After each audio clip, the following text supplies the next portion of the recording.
आज हम बात करेंगे एक ऐसे टॉपिक के ऊपर जिसके बारे में हर कोई जानना चाहता है और जिसके बारे में बात करने से हम लोग काफी ज्यादा शर्माते हैं और खुलकर बात नहीं कर पाते। बात करेंगे कॉन्डम जैसे इम्पोर्टेंट और सेक्सुअल टॉपिक के बारे में। हमें लगता है कि कॉन्डम केवल प्रेगनेंसी को रोकने के लिए यूज किया जाता है, लेकिन ऐसा बिल्कुल भी नहीं है, बल्कि यह महिला और पुरुष को दोनों को ही सेक्सुअल हेल्दी रखने में मदद करता है। फीमेल कॉन्डम का इस्तेमाल कितना असरदार होता है, यह कैसे काम करता है, ऐसे कई सारे सवाल लड़कियों से लेकर लड़कों के दिमाग में भी घूम रहा होता है। दुनिया भर में पुरुष कॉन्डम बड़े पैमाने पर इस्तेमाल किया जाता है, लेकिन वही फीमेल कॉन्डम को वो लोकप्रियता नहीं मिल पाई है जो असल में होनी चाहिए थी। भारत में तो ऐसे कई सारे लोगों को पता भी नहीं है कि फीमेल कॉन्डम्स भी आते हैं। मेल कॉन्डम को लिंग के ऊपर पहनाया जाता है और जबकि फीमेल कॉन्डम योनि के अंदर लगाया जाता है। महिलाओं के मन में फीमेल कॉन्डम से जुड़े ऐसे कई सारे सवाल होते हैं जिसे अक्सर वो पूछने में कतराती है। देखा जाता है कि फीमेल कॉन्डम का इस्तेमाल खुद महिला ही नहीं करती, क्योंकि उन्हें लगता है कि इससे किसी प्रकार का खतरा हो सकता है। तो हम जानते हैं कि आखिरकार फीमेल कॉन्डम का इस्तेमाल किस तरीके से किया जाता है। फीमेल कॉन्डम खरीदने के बाद उसका रैपर खोले और उसे बाहर निकाले। फीमेल कॉन्डम में एक छोटी और एक बड़ी दो रिंग लगी होती है। छोटी रिंग को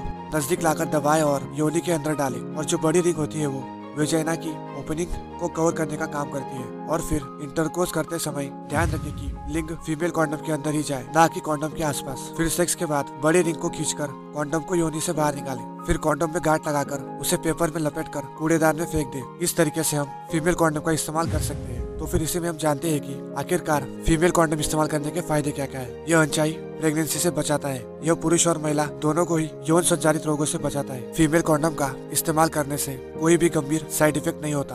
फीमेल कॉन्डम का इस्तेमाल एनुअल सेक्स के लिए भी किया जा सकता है। फीमेल कॉन्डम की बाहरी रिंग को खास तरीके से डिजाइन किया होता है, जो सेक्स के आनंद को और बढ़ाता है। पार्टनर का इरेक्शन कम होने पर भी कॉन्डम अपनी जगह पर रहता है। फीमेल कॉन्डम इंटरकोर्स से कुछ घंटे आसानी से योनि में लगाया जा सकता है। फीमेल कॉन्डम का इस्तेमाल करने से प्रेगनेंसी से बचने के लिए महिला को अपने पार्टनर पर निर्भर नहीं रहना पड़ता है। यह सारे थे फीमेल कॉन्डम के फायदे, और इसी तरीके से फीमेल कॉन्डम के कुछ नुकसान भी है। तो आइए उन्हें भी जानते हैं। अन्य कॉन्डम की तरह फीमेल कॉन्डम की टिकाऊपन की गारंटी नहीं होती। सही तरीके से इस्तेमाल न करने पर यह किसी भी समय फिसल या फिर फट सकता है। इंटरकोर्स के दौरान यह योनि में फिसल सकता है। जैसे पुरुष कॉन्डम हर जगह पर आपको उपलब्ध मिल जाएंगे, वैसे ही फीमेल कॉन्डम हर जगह पर उपलब्ध नहीं होते, और फीमेल कॉन्डम पुरुष कॉन्डम से काफी ज्यादा महंगे होते हैं। फीमेल कॉन्डम को योनि के अंदर लगाने के कारण सेक्स के दौरान तेज आवाज आने की संभावना रहती है। इन सबसे यह स्पष्ट होता है कि पुरुष कॉन्डम की तरह महिला कॉन्डम भी प्रभावी है, जबकि फायदे और नुकसान बाकी सभी अन्य कॉन्डम की तरह है। लेकिन आज भी अगर भारत में देखा जाए तो फीमेल कॉन्डम का इस्तेमाल काफी ज्यादा कम है। सब लोग बस मेल कॉन्डम का इस्तेमाल ही करते हैं। इसमें कोई बुराई भी नहीं है, लेकिन